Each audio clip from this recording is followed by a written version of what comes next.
could tell already from my accent that I'm not from here. That's right. I'm from Cork.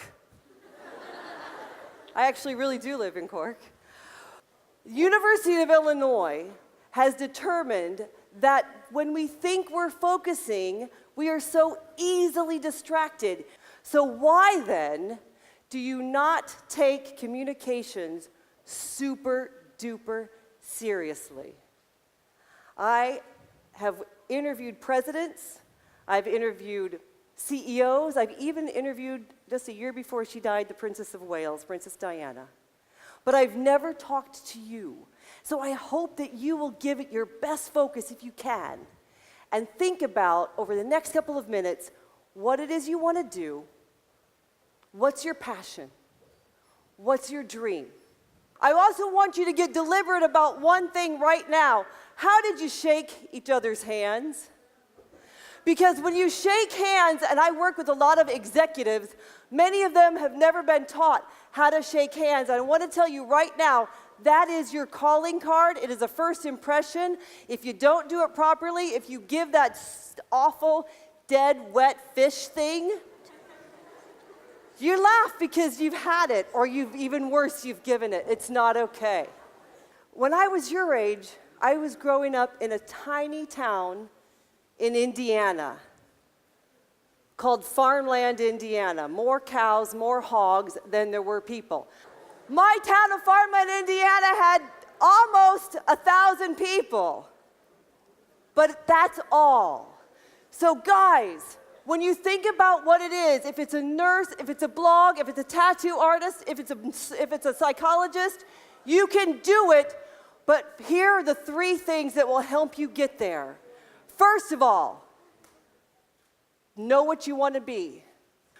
Talk it up like Sinead was saying to people that you trust, people that can help you, people that are your teachers, your advisors, your counselors. On social media, make friends who are the top tattoo artists, Evan, in the whole world.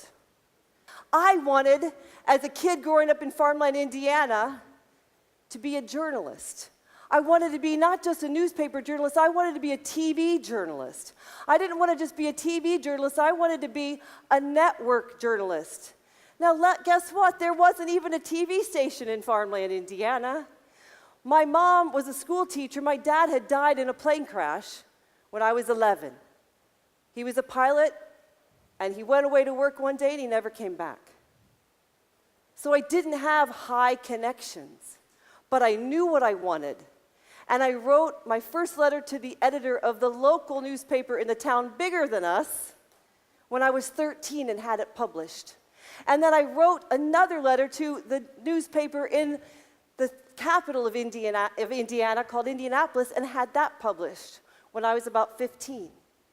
And so you just keep expanding those circles. Meet everyone you can. Secondly, please be persistent. When I was working in Washington, D.C. at a local television station, a friend said, hey, they're hiring writers at CNN. And I called and I left a message. And no response. And I called the next day. And no response. And you guys, I cannot make this up. I called that damn number 40 days in a row. You know, you can imagine how ridiculous you feel.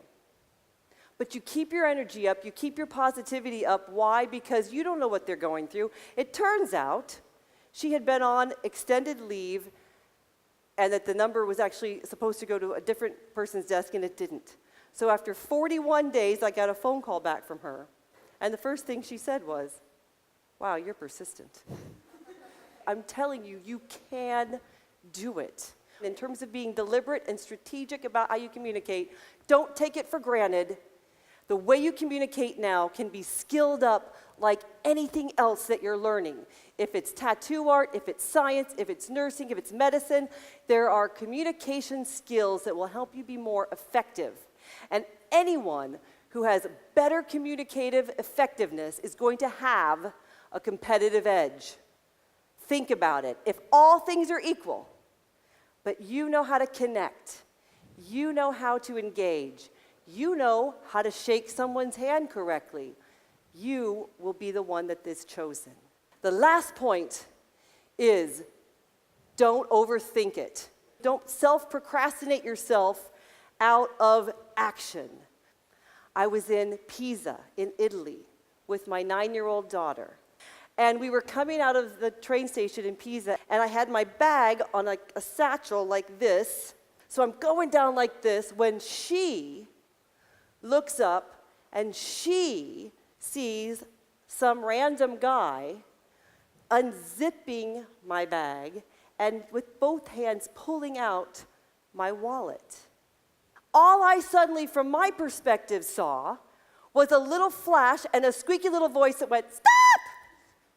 And suddenly, she was back in front of me holding my wallet. She didn't stop and think, do I tell my mom? What should I do? How big is this guy? And it was that action, that decision to take action, that made the difference.